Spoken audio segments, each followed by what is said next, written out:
ونستعينه ونستغفره ونؤمن به ونتوكل عليه ونعوذ بالله من شرور أنفسنا ومن سيئات أعمالنا من يهده الله فلا مضل له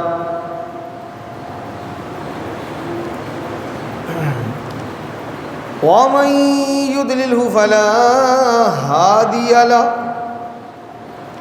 سب سے اوپر مشین رکھیے نا, اس کی بیک پر ایک ہاتھ ڈالے گا نا تو چھوٹا سا کالا سا بٹن ہے, اس کو نیچے کرتے ہیں.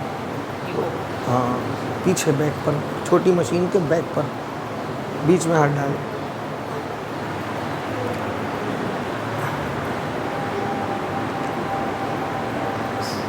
وَنَبِيِّنَا وَشَفِيعِنَا وَسَنَدِنَا وَمَلْجَأْنَا وَمَأْوَانَا وَحَبِيبِنَا وَطَبِيبِنَا. نہیں ملا؟ اچھا. وَغَوْثَنَا وَغَيَاثَنَا وَمُغِيثَنَا وَمُعِينَنَا مُحَمَّد. شور کر رہا ہے, اوپر نیچے نہیں ہو رہا, وہ اوپر کر دو پھر اس کو. مولا صلی وسلم دائما ابدا علی حبیبک خیر الخلق کلہم یا اکرم الخلق المال من علوذ به سواک عند حلول الحادث العمم. یا رب بالمصطفى یا رب بالمصطفى یا رب بالمصطفى بلغ مقاصدنا واغفر لنا ما ماضى یا واسع الکرم.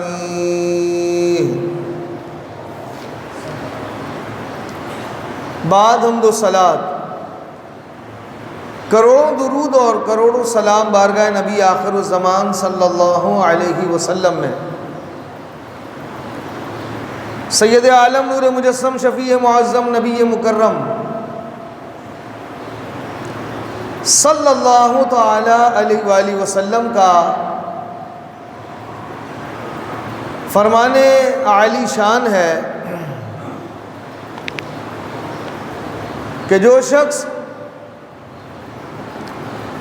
ایک مرتبہ درود پاک پڑھتا ہے اس پر اللہ 10 بار رحمت نازل فرماتا ہے. بڑی اللہم صلی علی سیدنا مولانا محمد معدن الجود والکرم والی بارک وسلم صلاۃ و سلاما علیک یا رسول اللہ.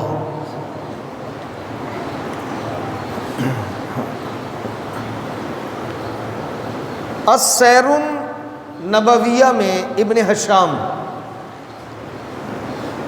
اور الطبقات الکبریٰ میں ابن سعد رضی اللہ تعالیٰ عنہ اس حکایت کو نقل کرتے ہیں کہ مدینہ منورہ کا بازار ہے اور اس بازار میں شدید گرمی میں لوگ خرید و فروخت کر رہے ہیں. مکہ مکرمہ سے, بات مدینے کی ہو رہی ہے, بازار مدینہ ہے, مکہ مکرمہ سے ایک تاجر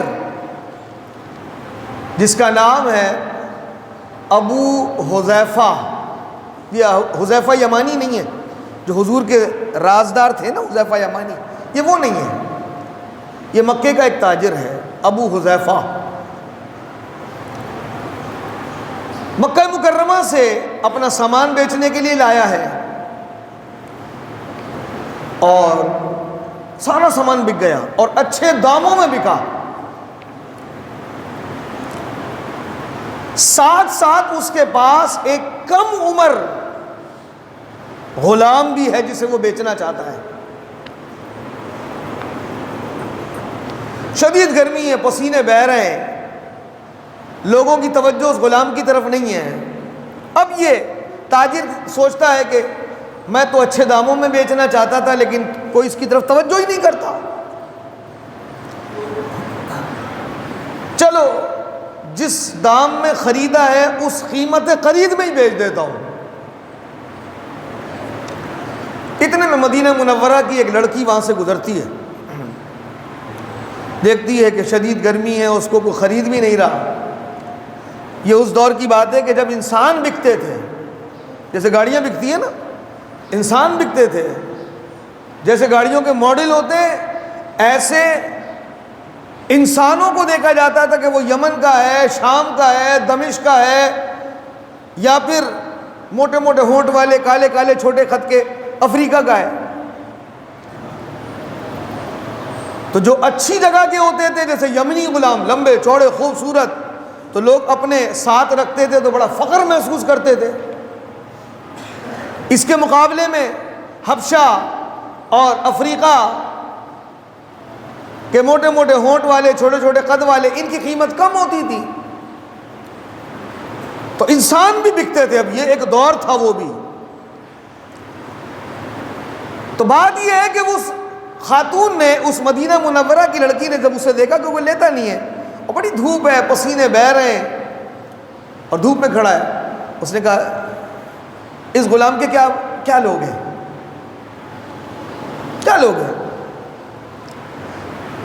کہا میری بہن بات دراصل یہ ہے کہ میں تو اچھے دام چاہتا تھا، لیکن میں نے یہ ارادہ کیا ہے کہ اس کو قیمت خرید میں ہی بیچ دوں گا۔ اس لڑکی کو بڑا ترس آیا، اس نے اس کو خرید لیا۔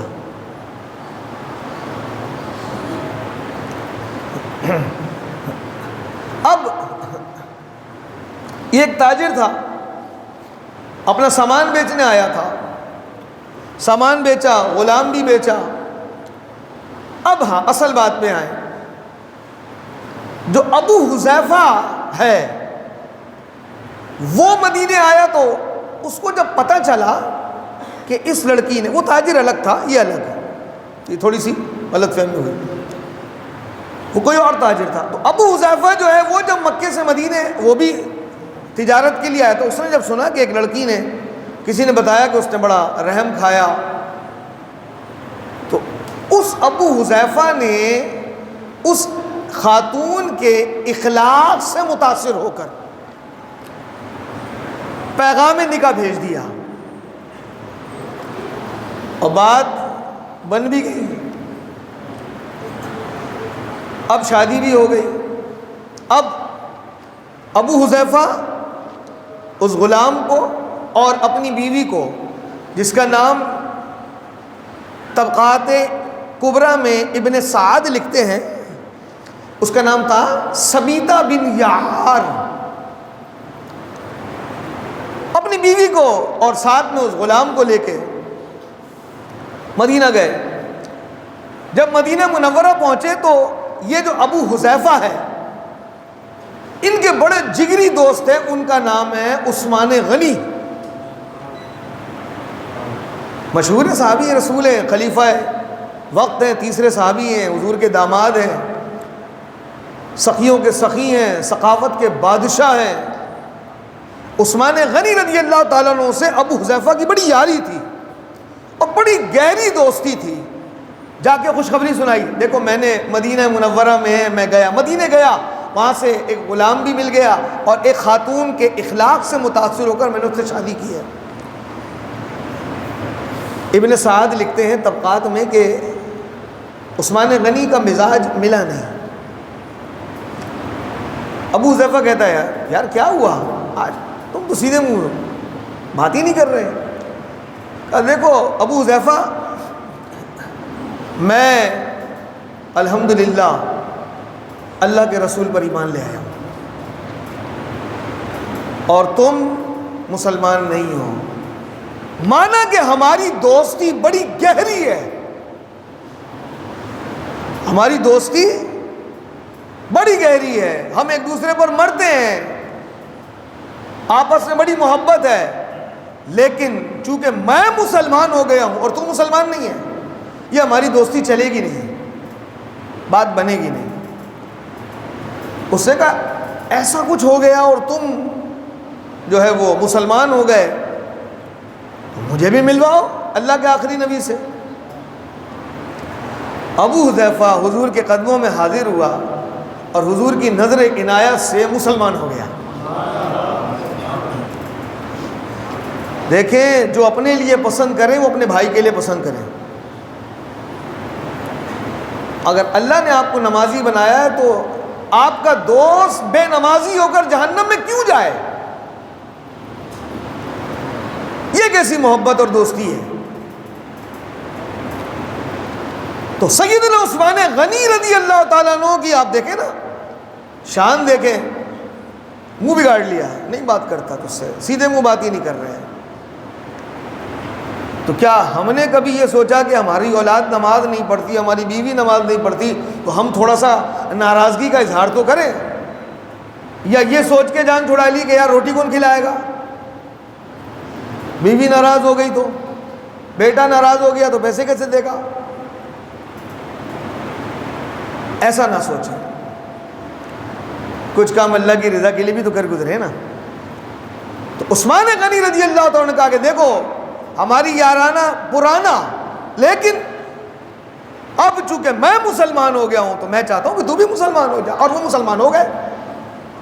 اب ابو حذیفہ رضی اللہ تعالیٰ عنہ کہلانے لگے۔ اب ابو حذیفہ رضی اللہ تعالیٰ عنہ دیکھیں نا، جو وہی بات کہ جو اپنے لیے پسند کرو اپنے مسلمان بھائی کے لیے پسند کرو۔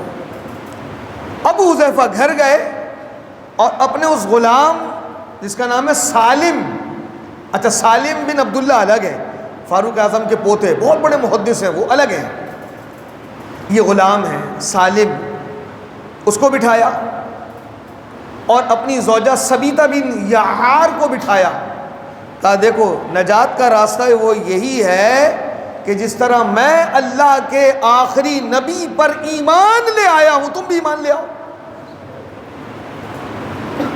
تھوڑی سی محنت پر وہ غلام بھی اور ابو حذیفہ کی بیوی سبیتہ بھی مسلمان ہو گئیں۔ اچھا یہ وہ فیملی ہے، ابو حذیفہ، حضرت ابو حذیفہ رضی اللہ تعالیٰ عنہ، حضرت سبیتہ بن یعار رضی اللہ تعالیٰ عنہ، اور حضرت سالم۔ اب ان کا نام مشہور بتاؤں کیا تھا؟ سالم مولا ابو حذیفہ، یہ وہ سالم ہے جو ابو حذیفہ کے غلام ہیں۔ اب ابو حذیفہ کہتے ہیں سالم دیکھ تو بھی مسلمان ہو گیا میں بھی مسلمان ہو گیا، لیکن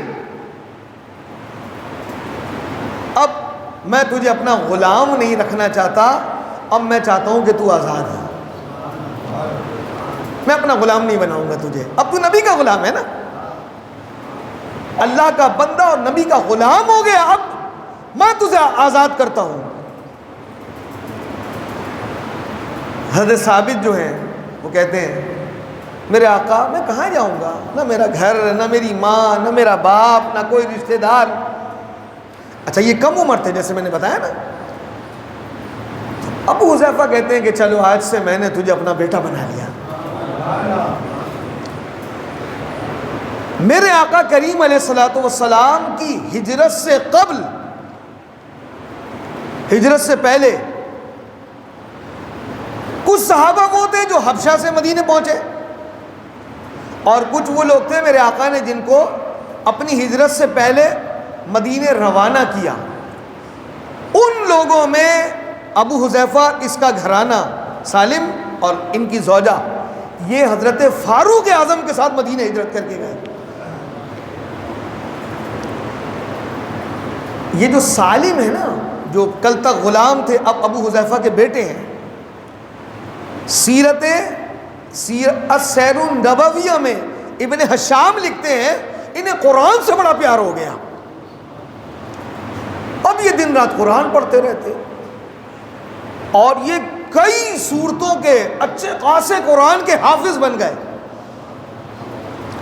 جب مدینہ منورہ ہجرت کی نا تو سیدنا فاروق اعظم رضی اللہ تعالیٰ عنہ نے کہا کہ ہم سب مسلمان جب ہیں یہاں پہ، اور تو ہمیں با جماعت نماز پڑھنا چاہیے۔ اب نماز تو پڑھنی چاہیے، امام کسے بنائیں؟ تو حضرت سالم کو کہا کہ آج سے تم ہمارے امام ہو۔ مدینے میں یہودی رہا کرتے تھے۔ جب یہودیوں نے دیکھا کہ یہ وہ جوان بچہ جو کل مدینہ منورہ کے بازار میں بکا غلام، اور آج یہ مسلمانوں کا امام۔ میں بارہا ایک بات کہتا ہوں کہ اسلام وہ خوبصورت مذہب ہے جو کسی کا قرض نہیں رکھتا، جو اسلام کے لیے قربانی دے، جو اسلام کے دامن میں آ جائے اللہ اسے بڑی عزتیں دیتا ہے۔ کل تک جس غلام کو لوگ خریدنے کے لیے تیار نہیں تھے، یہودی دیکھ دیکھ کے حیران، آج وہ مسلمانوں کا امام، شان دیتا ہے، بلندیاں دیتا ہے۔ اب حضرت سالم بہت خوبصورت قرآن پڑھتے، ساتھ ساتھ یہ بھی میں نے پڑھا کہ ایک مرتبہ سید عالم علیہ الصلوۃ والسلام، اچھا لوگ جب حضرت سالم کا قرآن سنتے نا تو مبہوت ہو جاتے، ماہویت کے عالم میں ان کا قرآن سنتے رہتے، اتنا خوبصورت قرآن پڑھتے ہیں۔ یہ قرآن سے محبت کی علامت ہے۔ جب انسان قرآن سے محبت کرتا ہے نا، پڑھتا رہتا ہے پڑھتا رہتا ہے پڑھتا رہتا ہے، تو پھر اسے قرآن سے پیار ہو جاتا ہے، پھر قرآن کھولے بغیر اس کو سکون نہیں ملتا۔ ہمارے یہاں تو قرآن بیٹی کو اس لیے دیا جاتا ہے کہ اس کے سائے میں رخصت کیا جائے، جائز ہے، اس کو ناجائز نہیں کہتا میں، ایک طبقہ اسے ناجائز بھی کہتا ہے، ایسا نہیں ہے، لیکن قرآن اللہ کا کلام ہماری ہدایت کے لیے ہے نا، اس کو سمجھنے کے لیے اللہ نے ہمیں عطا فرمایا ہے۔ تو قرآن سے پیار کریں، قرآن کھولا کریں۔ بہرحال بہت خوبصورت قرآن پڑھتے، لوگ رک رک کر سنتے۔ ایک مرتبہ میرے آقا علیہ الصلوۃ والسلام نے کسی کام سے حضرت ماں عائشہ صدیقہ رضی اللہ تعالیٰ عنہا میری ماں کو بلایا، کچھ تاخیر ہو گئی، تو میرے آقا علیہ الصلوۃ والسلام نے توقف کی وجہ پوچھی، کہتی ہیں ایک قاری قرآن پڑھ رہا تھا، اللہ کے رسول اتنا پیارا قرآن پڑھ رہا تھا کہ میں تو بالکل سننے میں مگن ہو گئی۔ میرے آقا علیہ الصلوۃ والسلام لکھا ہے، اس انداز میں لکھا ہے، آپ اپنی چادر سنبھالتے ہوئے تشریف لے گئے تو حضرت سالم کو قرآن پڑھتا ہوا دیکھا تو فرمایا اللہ کا شکر ہے کہ اللہ نے میری امت میں ایسا قاری قرآن دیا ہے۔ حضور جس کے قرآن کی تعریف فرمائے۔ ایک اور قاری تھے ابو موسیٰ اشعری، اتنا خوبصورت قرآن پڑھتے تھے کہ میرے آقا علیہ الصلوۃ والسلام ان کا قرآن سننے لگے، اور بعد میں میرے آقا نے فرمایا کہ ابو موسیٰ تم قرآن بہت اچھا پڑھ رہے تھے، حضور نے تعریف فرمائی۔ اور ایک روایت میں ہے کہ اللہ نے اے ابو موسیٰ اشعری تمہیں داؤد علیہ السلام، بہت خوبصورت آواز تھی آپ کی، پرندے رک جاتے، ہوائیں ٹھہر جاتی، کیسے ہوں گے پڑھنے والے اللہ کے کلام کو؟ فرمایا اللہ نے ابو موسیٰ تمہیں لہن داؤدی سے حصہ عطا فرمایا ہے۔ فرمایا یا رسول اللہ مجھے اگر پتہ ہوتا کہ آپ میرا قرآن سن رہے ہیں نا تو میں اور خوبصورت بنا کے پڑھتا۔ پتہ چلا کہ نبی پر اعمال آشکار ہوتے ہیں، ریاکاری نہیں ہوتی۔ آپ کسی کو دکھانے کے لیے اگر بناوٹ تصنع اختیار کریں گے تو یہ اللہ کو پسند نہیں ہے، لیکن اللہ کے لیے اور اس کے رسول کے لیے پھر تو مسئلہ ہی نہیں ہے نا، یعنی محبوب و محب میں نہیں میرا تیرا، جو اللہ کی رضا ہے وہ رسول کی رضا ہے، جو رسول کی رضا ہے وہی اللہ کی رضا ہے۔ تو حضرت سالم جو ہے یہ قاری قرآن بن گئے۔ کتنے خوش نصیب کے جن کے پیچھے سیدنا فاروق اعظم جیسی جلیل القدر شخصیت نماز پڑھے اور ایک جنگ میں یہ شریک ہوئے، بالآخر یہ شہید ہو گئے۔ اس حکایت کو بتانے کا مقصد یہ ہے کہ اسلام سے جو وابستہ ہے، ہم مسلمان ہیں نا، ہمیں مسلمان ہونے پہ فخر ہونا چاہیے۔ اللہ رب العزت نے ہمیں وہ مذہب، وہ دین عطا فرمایا ہے جو رب کا بھی پسندیدہ مذہب ہے۔ ان الدین عند اللہ الاسلام، اللہ کے نزدیک تو دین صرف اسلام ہے، کوئی اور مذہب نہیں ہے، سب منسوخ ہے۔ جو کتابیں ہیں، جو ادیان ہیں، ہندو مذہب نہیں ہے، ہمیشہ یاد رکھیں، ہندو ازم ہے، یہ مشرک ہیں۔ لیکن جو اہل کتاب تھے، عیسائی، یہودی، اب چونکہ وہ اصل حالت پر نہیں ہے، چونکہ ان کے مذہب میں جو ان پر کتاب نازل ہوئی ہے، ان کا سب سے بڑا پادری و پوپ اپنی مرضی سے اس میں تبدیلی کر سکتا ہے، اور یہی تبدیلیاں ان کے لیے تباہی کا بربادی کا باعث بنے۔ ہمارے ہاں تو قرآن میں کوئی تبدیلی کر ہی نہیں سکتا نا۔ اگر کوئی حافظ قرآن لکھا زبر ہو، پڑھے زیر، تو ہم اس کو پکڑ لیتے ہیں، اس کی حفاظت اللہ کے ذمہ ہے، اس میں کوئی تحریف ہو ہی نہیں سکتی، چونکہ اللہ کا وعدہ ہے، اس کے رسول کا فرمان ہے کہ تمہارے درمیان آل رسول اور قرآن دے کے جا رہا ہوں۔ تو پتہ چلا کہ جب تک آل رسول ہے، قیامت تک قرآن بھی ہے، یہ بھی رہیں گے، وہ بھی رہیں گے، اس میں کوئی تحریف نہیں ہو سکتی۔ اور یہ تو اسلام کی خوبی ہے نا کہ ہمیں بتائیں کہ ہم کسی اپنی مسجد کا، اللہ کے گھر کا سودا کر سکتے ہیں؟ نہیں کر سکتے۔ ہم تو پھٹی ہوئی چٹائی کو بھی بیچنے کے روادار نہیں ہے کہ یہ اللہ کے گھر کی امانت ہے۔ لیکن آپ دیکھیں، قائد اہل سنت امام شاہ احمد نورانی صدیقی رحمۃ اللہ تعالی علیہ، عالمی مبلغ اسلام، انہوں نے یورپ میں چرچ خرید کر مسجدیں بنائی، چرچ خرید کر۔ آج بھی یہ بالکل حقیقت ہے، بہت سارے چرچ ایسے ہیں، کلیسا ایسے ہیں جن کو خرید کر مسجدیں بنا دی۔ تو کہنے کا مقصد یہ کہ الحمدللہ ہم مسلمان ہیں، ہمیں اپنے آپ پر فخر ہونا چاہیے کہ ہم الحمدللہ اللہ کے پسندیدہ دین کے پیروکار ہیں۔ اور جیسے کہ میں نے عرض کیا کہ دین ہمارا کسی کا قرض نہیں رکھتا، جو اس کے لیے قربانی دے، جو اس کے لیے اپنے آپ کو وقف کر دے، اللہ اس سے عروج و بلندیاں عطا فرماتا ہے۔ فقط یہ کہ ہم ہیں تو مسلمان، حقیقی مسلمان بن جائیں،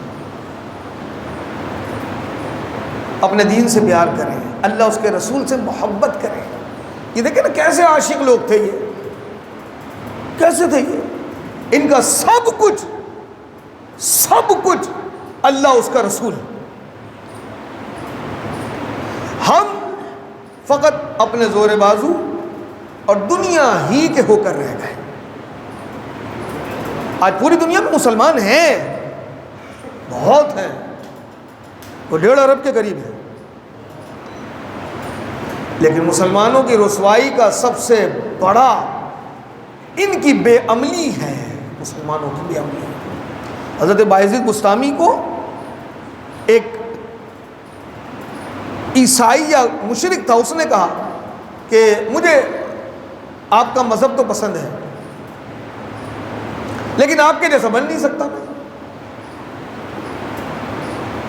اور جب میں مسلمانوں کی پستی دیکھتا ہوں تو ان جیسا بن کے کروں گا، کیا ان سے بہتر ہوں گا؟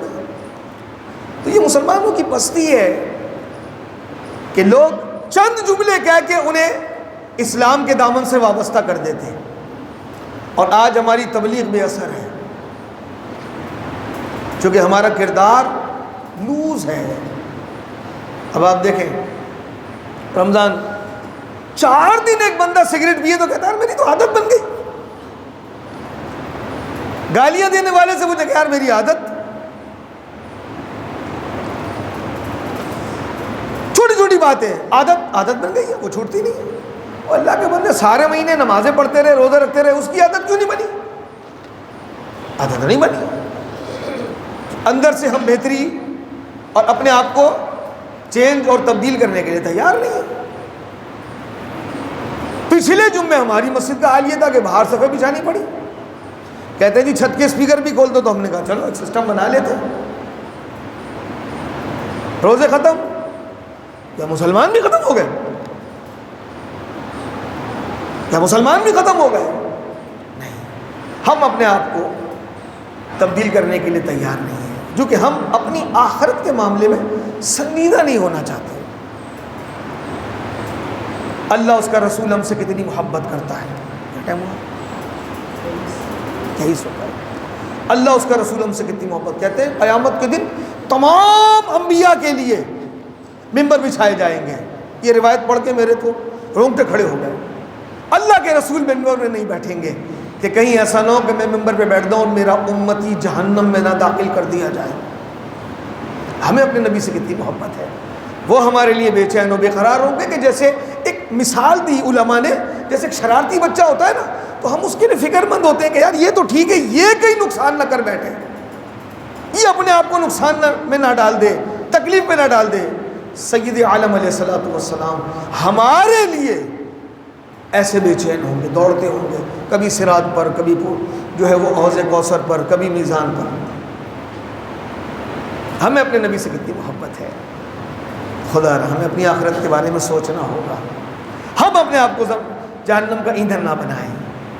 ہماری عادت کیوں نہیں بڑی نماز کی؟ بنائے نا عادت۔ جیسے کہ میں نے جملہ استعمال کیا، روزے ختم ہوئے کیا مسلمان ختم ہو گئے؟ وہی مسلمان ہیں، وہی آبادی مسلمانوں کی ہے، وہی گھرانے مسلمانوں کے آباد ہیں، لیکن ہم خود نہیں چاہتے کہ ہم نیک بنیں۔ اللہ رب العزت ہمیں نیک بنائے، ہمیں نمازوں کا کم از کم عادی بنائے۔ آمین۔ جو تجھ کو، جو تیرے نبی کو پسند ہے، مجھے ایسا بندہ بنا۔ آمین۔